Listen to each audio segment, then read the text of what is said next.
এটা ফাইনেলি বহু সময় ৰখাৰ পিছত ৰকেটটা মঞ্চত উঠিছে। আজি ৰাতিপুৱাই বাইদেউৰ লগত দুয়োটা কামত লাগি গলো। কি কবি সৰু পৰিয়ালৰ কাহিনী, এনেকুৱাই কাম কাজ কৰি চলি যায় দিনটো। বাইদেউৰ লগত দুয়োটাই পুৰা বাঁহ টানা কামত লাগি গলো। আৰু ইফালে টিকিলেও পুৰা উকনি চোৱাত লাগি গৈছে আইতাৰ। আজি বাঁহ কটা কাৰণটো হ'ল আজি বোলে মায়ক এখন চালিয়া লাগে। মায়ে বহুত দিনৰ পৰা কৈ আছিল চালিয়া বনাই দিবৰ কাৰণে, খালি টাইমহে পোৱা নাছিলোঁ। সেইকাৰণে ফটাফট লাগি গ'লোঁ বাইদেউৰ লগত বাঁহ কটা কামত। প্ৰথমতে সূতাকেইটা কাটিলোঁ চালিয়াখনৰ, তাৰপিছত ভালদৰে জোখমাখ কৰি সঠিক মতে কাটি দিলোঁ। টাক টাক টাক টাক টাক টাক টাক টাক টাক টাক টাক টাক টাক কাটা হোৱাৰ পিছত খুঁটাকেইডাল পুতিব লাগিব না, তাৰ কাৰণে বাইদেউ এতিয়া গাৰা খুন্দি আছে আৰু মই ইফালে জোখমাখ কৰিছোঁ খুঁটিকেইডাল সঠিক হৈছে নে নাই। এতিয়া কামিডাল দি দিলোঁ ওপৰত। এতিয়া চব কামি চামি দিয়া ৰেডি হৈ গ'ল আৰু এতিয়া টিং দিবৰ কাৰণে বাকী আছে। আৰু ইফালে টিং লগোৱাত লাগি গ'লোঁ আমি, সোনকালে চালিয়াখন দিব লাগে। আৰু এতিয়া টিং লগোৱা সম্পূৰ্ণ হৈ গ'ল। মাক বোলে লোকেল চিৰাপ বনাবৰ কাৰণে চালিয়া লাগে, তো তাকে বনাই দি আছোঁ। এতিয়া সম্পূৰ্ণ হৈ গ'ল। বাইদেউ মই আৰু দুয়োজনে কৰি আছিলোঁ আৰু মাহঁতে অলপমান সহায় কৰি দিছিল। Love me like you do, la la la, love me like you do. Touch me like you do, ta ta ta, touch me like you do. Hello friends, welcome back to my new vlog. থাম ৰকেটক আজি ফালি চাম। আজি আহিব অক্ষয়ত rocket, তো চাই থাকক ভিডিঅ'টো শেষলৈকে। আজি মজা লাগিব ভিডিঅ'টো চাই। এতিয়া আমি লাম্বৰা চক পালোঁ আৰু এতিয়া যাই আছোঁ আমি ৰকেটক চাব মালিকৰ লগত। আৰু হেমন্ত মামাৰ চাইকেলত যাই আছোঁ। এতিয়া চাইকেলখনত ইমানে হালাত নুমি যাব লগা হয়, এইলপন বেয়া ৰাস্তা পালে আৰু আজি আহিব আকচিয়াত ৰকেট আৰু আমি যাই আছোঁ মালিকৰ লগত দুয়োটাই। মালিক খুৱাই আজি ৰকেটক চাবি না পুৰা? আজি পুৰা ফালি চাব লাগিব ৰকেটক কেনেকুৱা। মই আজি প্ৰথমবাৰ ৰকেটক চাম আৰু ৰকেটৰ একদম ফ্ৰেণ্ড হৈ গ'লো আৰু একদিনতে। এতিয়া আমাৰ গাঁৱৰে সুমন আৰু তাৰ চাইকেলখন ঘূৰোৱা বুলি কৈছিল আৰু এতিয়া লাম্বৰা চকত আহি পালোঁ যে নিজান ঠাইত সুমনৰ চাইকেলখন ইয়াতে পৰি আছে। আৰু এতিয়া আমি বিহু চাবৰ কাৰণে লৈ যাম বুলি ভাবিছোঁ সুমনৰ চাইকেলখন। চাহ ইফালে চব দোকান বন্ধ, ৰাতি 11টা বজাত হয়। এনেকুৱা কৰি চাইকেল কোনে বাৰু নিছিল আৰু ইয়াতে থৈ গৈছে, তো এইখনকে লৈ যাব লাগিব। আমাৰ হেমন্ত মামাৰ চাইকেলখন ইমানটো লুট ল'ব নোৱাৰে, হয় না নহয় মালিক খুৱাই? কিন্তু সুমনৰ চাইকেলখন আজি মেনেজ কৰি ল'লোঁ আৰু এতিয়া কালি তাক ঘূৰাই দিব লাগিব। লাম্বৰা চকৰ মেইন ৰোডখন পালোঁ আৰু মেইন ৰোডখন এনেকুৱা চিনি পোৱা বা বহুতে টান। এতিয়া ৰাস্তাৰ হালাত দুখাই দি আছোঁ আপোনালোকক কেনেকুৱা হৈ আছে, শিলবিলাক কেনেকুৱা কৰি আছে। এতিয়া মামা ঘৰতে আৰু চাইকেল কেইখন থৈ দিলোঁ, তাৰ মানে তালৈকে নিব নোৱাৰা না, ৰিক্সি আছে। তাৰ মানে তাতে বহুত বিহুত মানুহ হ'ব না, আৰু চাইকেল যদি থৈ দিম ক'ৰবাত চুৰ যাব পাৰে, গেৰাণ্টি নাই। আজি আৰু সুমনৰ চাইকেলখন পালোঁ বুলিহে মেনেজ হৈ গ'ল। আৰু এতিয়া আমি দুয়োটাই যাই আছোঁ বিহু চাবৰ কাৰণে। তো আজি চাম একদম থাম ৰকেটক আজি ফালি চাম। দোস্ত ৰকেটক দুখাইছোঁ আপোনালোকক। এতিয়া বিহুত এণ্ট্ৰ হৈ গ'ল মা কাচি নাই। এতিয়া চাওঁ ইফালে পুৰা বিহু নাচি আছে। মাৰ নাচুনি কঁকাল ভাঙি নাচ, মা কাচি নাই ফালি নাচ। এতিয়া ফালি টেংকে টুংগু ডেন্স চাই আছোঁ আমি বিহু হুঁচৰি। তো ফালি নাচিব লাগিছে। এইবিলাককে কয় জজ, পুৰা জজ। চাওঁ কিমান কাষ্টমাৰ মানুহ আহিছে। এতিয়া আজি ৰকেট ডাক চাব আহিছিলোঁ, কিন্তু এতিয়া চানি লিঅ'নেৰ কিবা এটা ডেন্স চলি আছে।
Siriman diake malah kosong.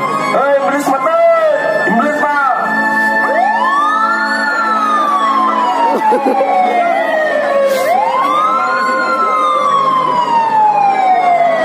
উল্টা ফিদুল মেডাল রকেট ব্লগে উঠিব মঞ্চত আৰু বেছি সময় নাই 10টা মান গান চালো এতিয়া ৰকেটে উঠিব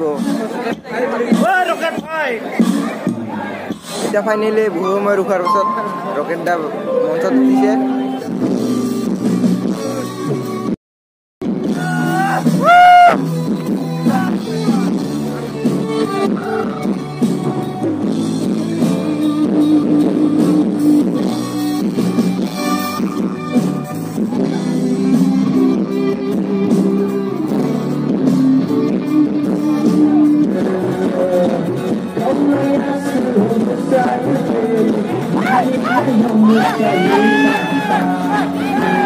We are getting waka waka samina mina sayana this time from America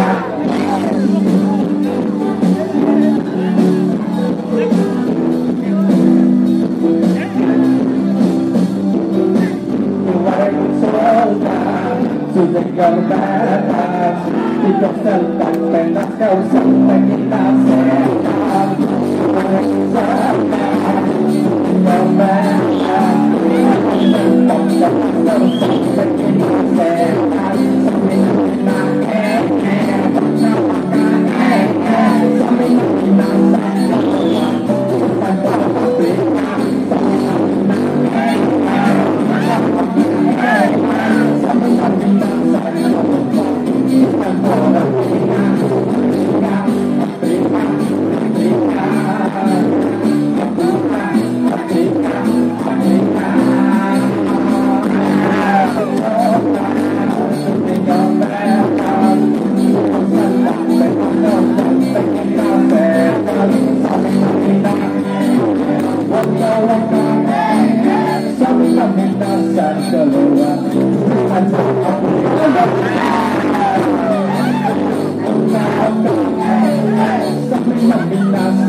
ভিডিওটো কেনেকুৱা লাগিল এইখিনি আছিল ভিডিওটো ভাল লাগে লাইক এণ্ড সাবস্ক্ৰাইব কৰিব আৰু আজি প্ৰথমবাৰ লগ পালো আমাক ৰকেট ব্লগাৰ্ছক তাৰ আসল নাম কি मैं नहीं बताऊंगा তো গাই বাই বাই ধুই বাল ৰকেট মুছাহাৰী কবাকে পাহৰি গিলং বাই বাই